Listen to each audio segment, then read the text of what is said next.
To set your Binance Exchange, click on airdrop, go to withdrawal.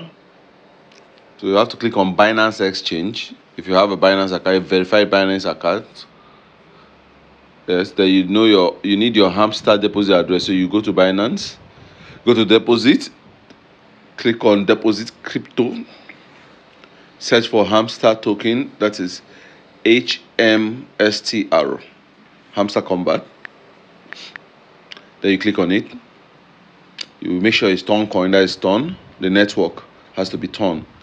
Then you come here, that small icon by the side, you copy the address first, then go back to Telegram, paste the deposit address, then come back, you go back to Binance, you go copy the tag or the memo,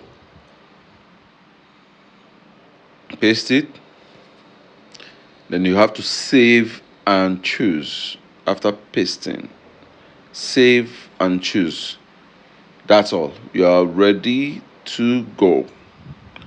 You have set it, and if you look at it very well, you will see it has changed, and it will tick Binance as the exchange that you chose. So go over to your airdrop again, your withdrawal, you see it has ticked Binance, and that's all you need to do. Please subscribe and like the video.